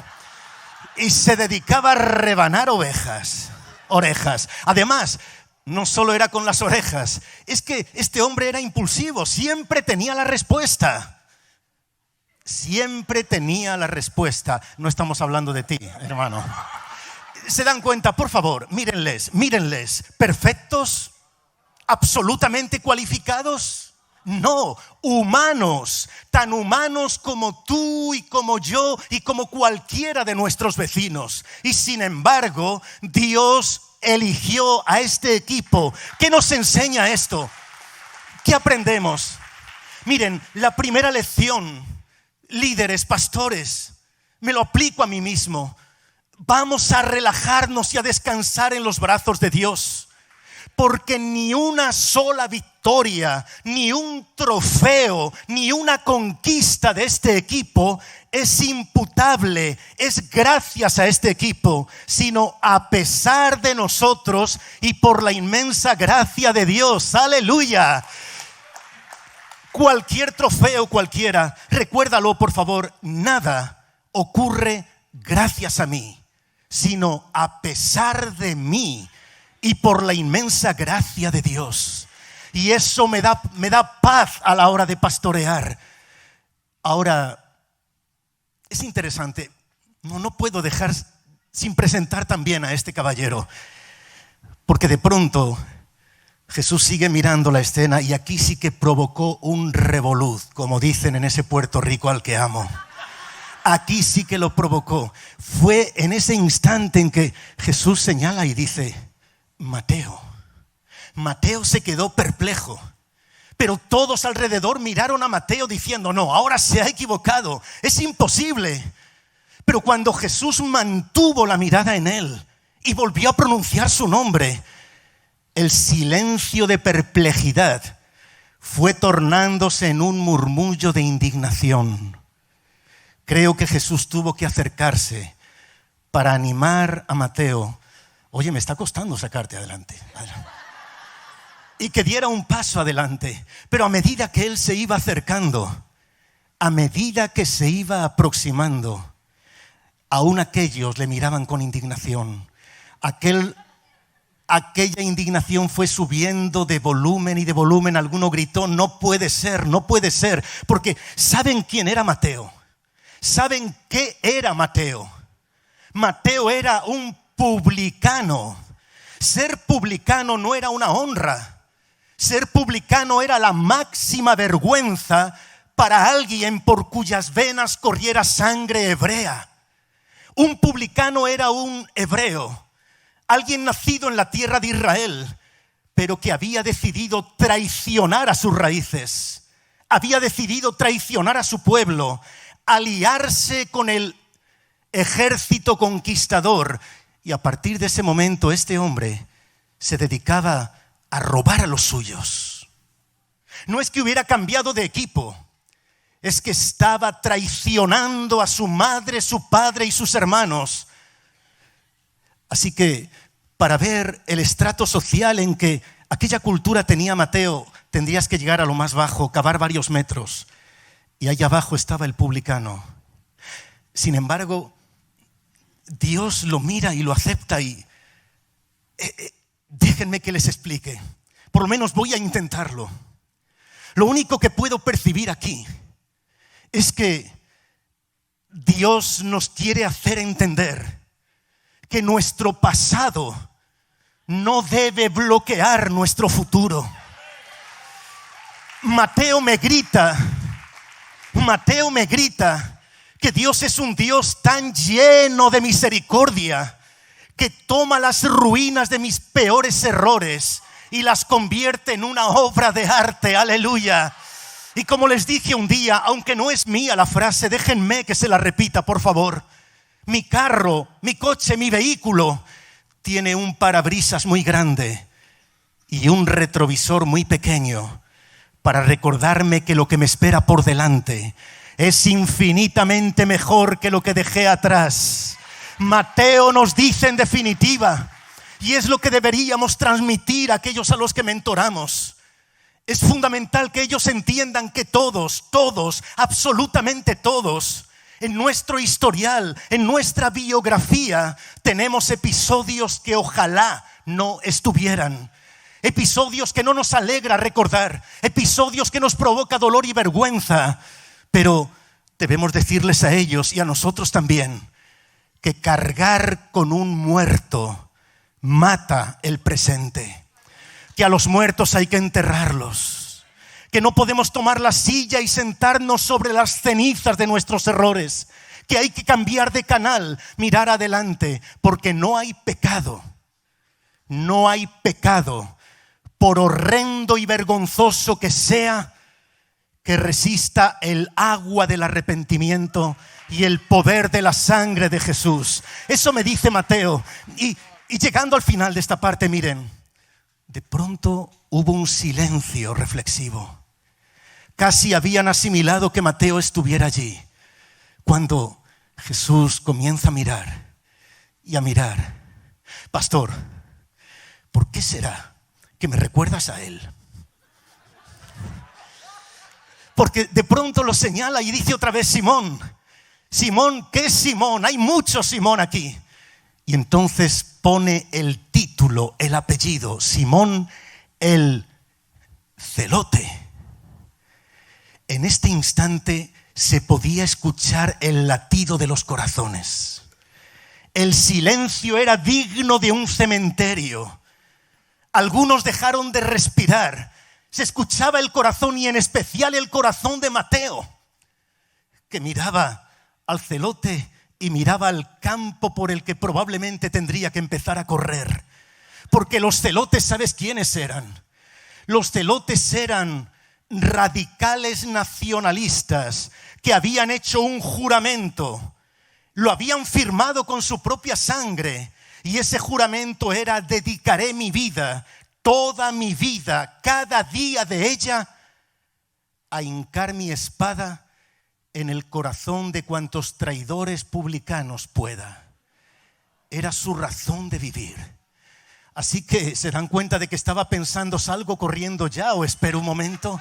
Pero miren, cuando él se acercaba, la gente estaba expectante, silenciosa, muda.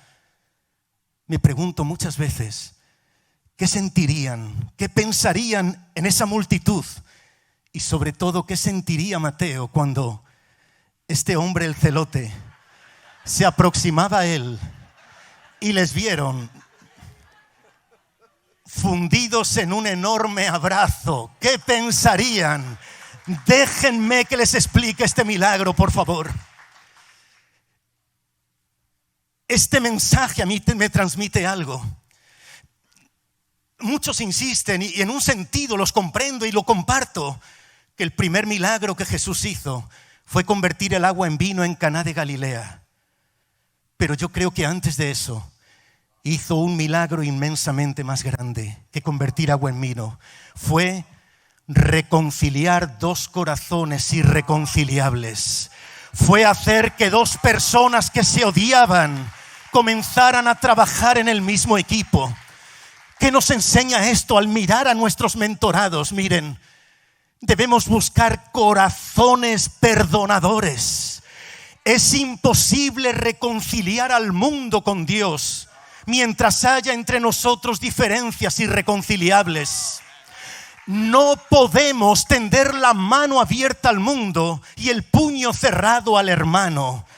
Para poder quitar el muro que separa al cielo de la tierra, es necesario quitar el muro que me separa de mi hermano. Eso sí es nuclear. El equipo de Dios, los mentorados. Así que mírenles, personas extraordinariamente sencillas y por eso sencillamente extraordinarias. Personas cuyo mayor mérito fue caminar junto a Él, escuchar su palabra, sentir su mano, su abrazo. Perfectas, absolutamente no. Y sin embargo, no son perfectas, pero son elegidas. No somos perfectos, pero somos elegidos. Solamente un detalle, algo que yo entiendo. Y por favor, demos un aplauso a Dios por ellos. Podéis tomar vuestro asiento, gracias.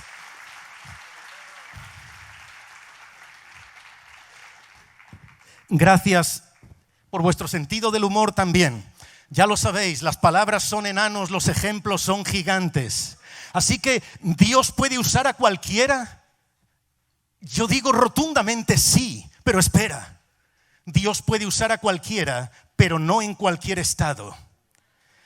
Hay cosas que son secundarias y hay otras que son esenciales. Hay absolutos innegociables y miren, para mí solo los voy a enunciar, solo los enuncio.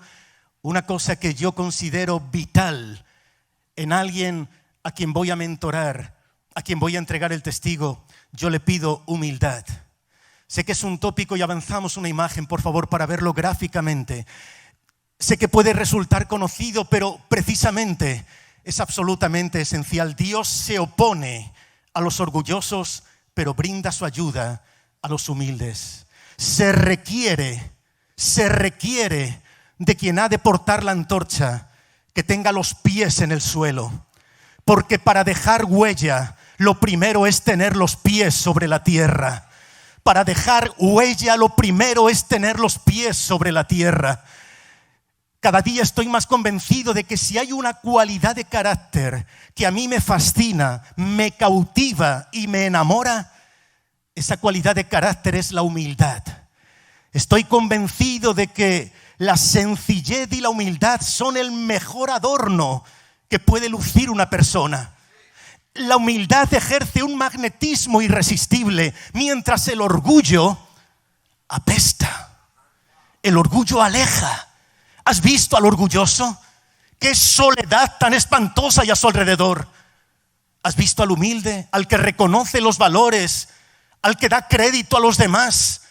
¿Has visto que es una compañía deliciosa? La humildad enamora. Y yo lo veo claramente. Miren, les dije en una ocasión algo que me fascina de la Biblia, de los idiomas bíblicos, tanto el hebreo como el griego, es que son idiomas que no redactan frases, sino que pintan cuadros. Cada expresión es un lago en el que puedes zambullirte y bucear. Dios se opone a los orgullosos, pinta la imagen de alguien que con ambos brazos aleja a otro alguien, aleja al soberbio. Da gracia a los humildes, dice otra versión, brinda su ayuda, muestra a alguien con los dos brazos abiertos diciendo: bienvenido, lo que yo tengo es tuyo. Así ocurre con la humildad. Sobreponte a cada uno de tus fracasos, pero no dejes que tus éxitos te venzan. Porque el éxito tiene un alto componente etílico. Se sube al cerebro, nubla la visión, distorsiona la realidad. Que Dios nos ayude a la humildad. Segundo, es vital, entiendo yo, tiene que haber disposición en ellos, disposición. Dice: dispuestos para toda buena obra. Prediqué mi primer mensaje cuando tenía 12 años y medio de edad. Lo hice rematadamente mal, pero lo hice. Después de que yo predicara, el pastor subió y predicó. Pero recuerdo que 3 semanas después yo vi aproximarse al pastor y digo: ya prediqué en un culto de jueves, viene a invitarme para predicar el domingo. Yo ya estaba, a medida que él se aproximaba, calculando el bosquejo, el versículo, en los puntos principales, cuando él me dice: José Luis, ¿podrías acompañar a la hermana Tomasa a una cita médica que tiene? Eso descompuso mi ánimo. No solo porque rompió mi expectativa de volver a predicar en el culto principal, sino porque yo conocía a la hermana Tomasa. Yo sabía quién era esa hermana, entrañable, cariñosa, pero ¿cómo decírselo? 2 problemas destacaban, lo digo con todo cariño y con todo respeto, en esta queridísima hermana. Primero, la halitosis. Cuando ella hablaba, de su boca salía, yo creo que un humo hasta verde. Era algo que descomponía, algo que descomponía. Manteníamos un espacio vital con ella, y digo vital en el más enorme sentido de la palabra. Y lo segundo de esta hermana era la verbofagia. Verborragia le llaman también. ¿Saben lo que es? Habla y habla y habla y no sabe callar. Y yo sabía cómo funciona la sanidad pública en España. Te citan a 1 hora y tendrás que esperar 2 horas y media o 3. 2 horas y media o 3 junto a la hermana Tomasa. Ella tenía tanto que decir. Yo giraba la cabeza hacia el otro lado, pero ella agarraba mi mentón y me lo ponía delante de su cara. Saben, no fue fácil Pero yo estoy convencido de que la sabiduría de mi pastor me hizo ver si era capaz de sostener los pies tras un púlpito y el alma en la consulta médica de alguien que lo necesitaba.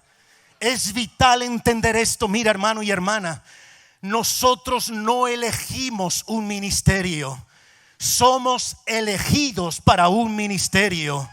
Nuestra capacidad no es de elección, sino de obediencia. Y cuando nosotros estamos dispuestos a lo más sencillo, Dios muestra su gracia en eso. Y por último, ay, Dios mío, no puede ser, es imposible. Me están engañando con el reloj. Por último, integridad. Integridad.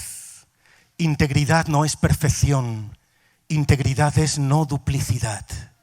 Y yo necesito aquí que, por favor, pases un momento. Integridad no es perfección, es no duplicidad. Ninguno somos perfectos y sin embargo Dios nos elige. Pero la integridad será algo que el mentor debe ver en el mentorado, o el mentorado debería verlo también en el mentor.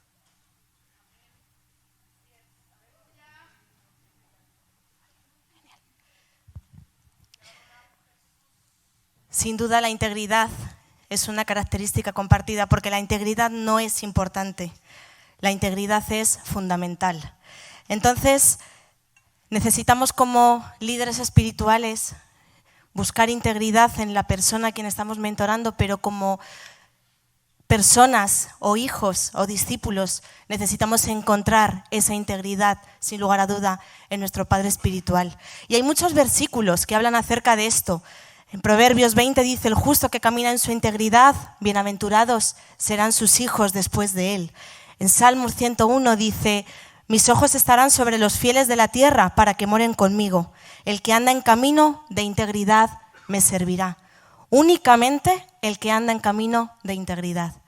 Pero sin duda, si puedes pasar dos, por favor, a la que estaba.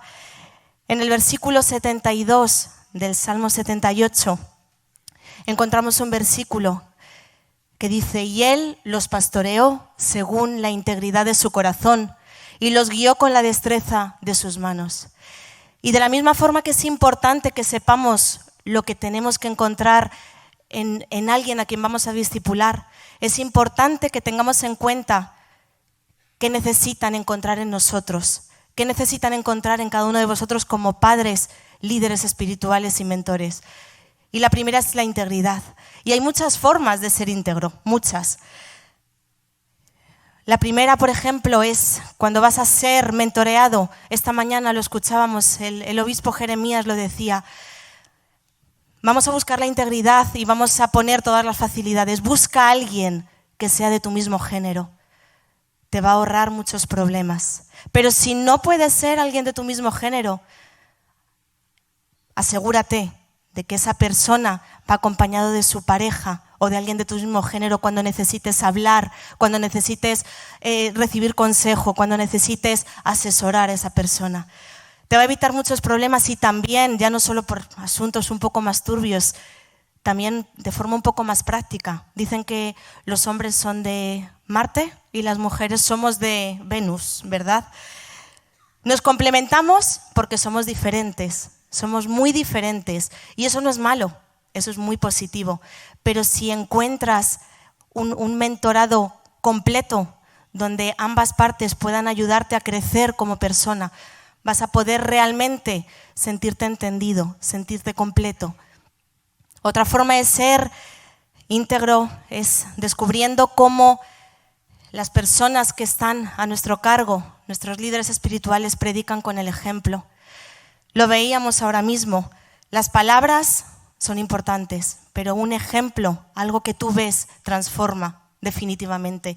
¿Y qué hay más poderoso que un ejemplo que poder seguir? ¿Qué hay más poderoso que darte cuenta que estás siendo aconsejado y acompañado por alguien que la única motivación que tiene es ayudarte a parecerte cada día más a Él, es ayudarte cada día a ser conforme al corazón de Dios. Y por último, creo que en cuanto a la integridad, otra forma de ser íntegro y que les debemos a las personas a las que podemos estar mentorando o aconsejando, es que descubran en nosotros personas leales, líderes confiables, discretos. En una labor de pastorado, en una labor de mentorado, hay tantas confidencias, hay tantas partes de nuestra vida personal que se conocen, que estamos volcándolas sobre esa persona. Qué tranquilidad nos da saber que con quien estamos recibiendo consejo, de quien estamos recibiendo consejo es alguien leal, alguien discreto, alguien con quien podemos hablar de absolutamente cualquier cosa. Y otra característica, creo, que necesitan encontrar las personas... Una de las cosas que me comentabas el otro día y me parecía tan importante, la necesidad de que ser escuchado, porque yo soy consciente de que muchas veces he transmitido y te he dado consejo y he hablado, pero me decías, es que necesito ser escuchada también. ¿Eso es vital? Sin duda. Es más, mirad cómo nos ha creado Dios. Mirad vuestra cara. Tenemos 2 oídos, 2 ojos y ¿cuántas bocas? 1. Para ver y escuchar el doble de lo que hablamos. Y muchas veces, no sé si os ha pasado alguna vez, cuando estamos hablando con alguien nos está contando algo y sentimos la urgencia, sentimos la necesidad de darle un consejo, de decirle algo. Y le interrumpimos sin mala intención, por supuesto, pero le interrumpimos porque tenemos la necesidad de aconsejarle. Y muchas veces comentábamos que simplemente necesitamos que se nos escuche. Esa persona lo único que necesita a veces es que se le escuche. Vamos a convertirnos en escuchas activos, que están escuchando con todos los sentidos y prestando atención a eso. Me ocurrió, sabes, que estaba aconsejando a alguien y yo con mi mejor intención comencé a volcarle mi consejo y mi sabiduría y mi teología, cuando de pronto mirándome con cierta tristeza en los ojos, él me dijo, pastor, cuando no me siento escuchado, no me siento respetado. Y me di cuenta entonces de que esa persona no venía buscando realmente mi consejo, sino mi atención. Y en el mentorado eso es vital, ¿verdad? Así es. Y sin duda, además de que sepa escuchar, además de que sea alguien íntegro, es fundamental que sea alguien accesible.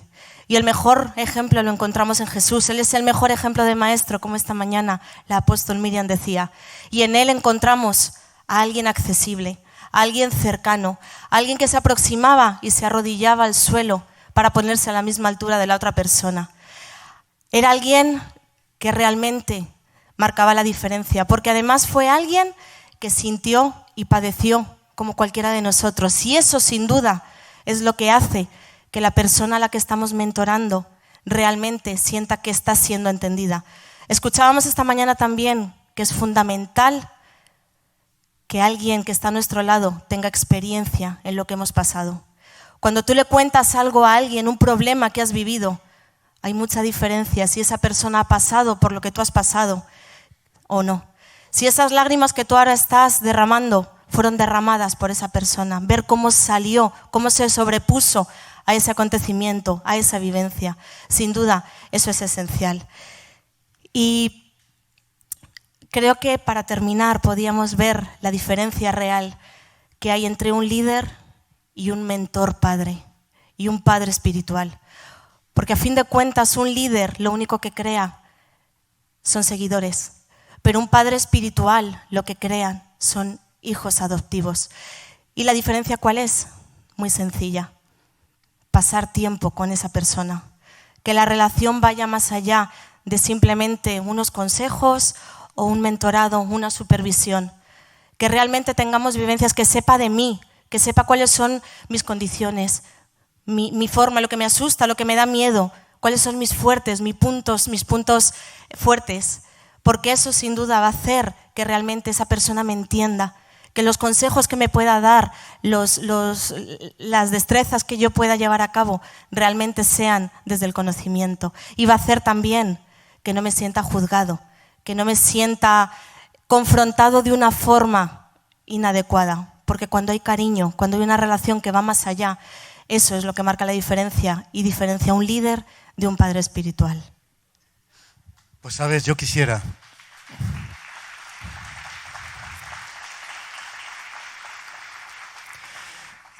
Kerit, no quiero ser un líder para ti, quisiera ser un padre de verdad, porque me di cuenta de la importancia y te voy a compartir 2 episodios para cerrar. Y si podemos tener un fondo de adoración musical, por favor, porque en estos días de atrás, cuando estábamos preparando y compartiendo juntos esto, había 2 episodios que reviví con una intensidad tremenda. El primero de ellos fue cuando regresábamos de comprar, eras tú, muy pequeñita. Regresábamos de comprar, mamá y yo, y cuando bajábamos todos las bolsas y la compra del coche para subirlo a casa, tú te empeñaste en que querías tomar una de esas bolsas. Y yo te decía, Kerit, no puedes, Kerit, no puedes. Y tú decías que sí, que querías tomar esa bolsa. Así que te dejé tomar esa bolsa. Tomaste la bolsa, pero no podías levantarla ni 1 milímetro del suelo. Comenzaste a llorar. ¿Y sabes lo que ocurrió? A mí esas lágrimas me conmovieron, pero me conmovió más tu deseo de ayudarme. Querías ayudarme, pero no podías, pero querías, aunque no podías. Así que recuerdo que me agaché a tu altura, tomé la bolsa y te tomé a ti en brazos y subimos a casa. Y mientras estábamos subiendo, yo no podía sino revivir ese instante en el que varias veces yo he querido servir a Dios, pero no podía. Quería, pero no podía, pero quería. Y vi cómo Dios tomaba mi carga y me tomaba a mí y me subía a la casa donde juntos podíamos compartir y comunicar. Así que eso es lo que deseo de verdad. Y el segundo episodio que recordaba con mucha intensidad estos días fue cuando fuimos a la playa. No sé si tú te acordarás. El mar estaba en calma.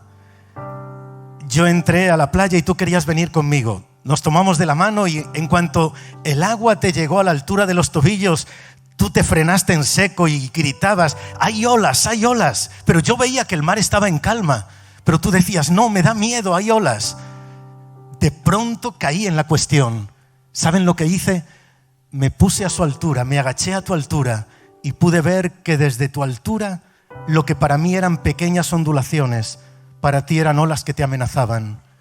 Me di cuenta entonces de lo importante de ponernos a la altura de los demás. Me has enseñado mucho. Así que gracias. Y sería tan hermoso, hermanos. En esta mañana hemos escuchado cosas tan poderosas. Lo único que tengo contra ti, Jeremías, es que cuando tú estabas hablando, miré a mi esposa y mi esposa me estaba mirando. Y en su mirada elocuente yo vi 1000 mensajes. El primero de ellos, esta noche tenemos que hablar. Y gracias, apóstol, nos ha acercado mucho a Jesús de una manera tan práctica. Dios nos ha hablado y creo que sería tan hermoso si pudiéramos tomar un momentito, solo un momentito, para tal vez, si lo deseas, poder cerrar tus ojos. Nos ponemos en pie un instante, por favor. Y Dios nos va a seguir hablando. Hay mucho que vamos a escuchar todavía, pero siento en mi corazón el deseo de que pudiéramos dar ya una respuesta. Tal vez alguno está cansado. No está cansado del ministerio, está cansado en el ministerio. Tal vez estás buscando quién ha de tomar alguna responsabilidad a tu lado. Tienes nombres y apellidos, personas, pero necesitas revelación, como nos decía Miriam Saldaña. Revelación. O tal vez simplemente necesitas volver a decir, Dios, vengo a renovar mi pacto contigo. Vengo a ti. ¿Quieres acercarte un instante a este altar y en pie o arrodillado como tú desees, pero simplemente dejarte abrazar por el Señor? Señor, tú te pones a nuestra altura. Tú nos tomas en tus brazos, Señor, y nos subes a la casa del Padre. Hoy, Señor, nos acercamos a ti. Nos acercamos a ti. Qué experiencia inolvidable para mí y espero que para ustedes en casa también. Aunque por lo visto los comentarios parece que sí, hermanos. Ha sido un placer presentarles esta conferencia Generación Relevo 2020 de manera virtual.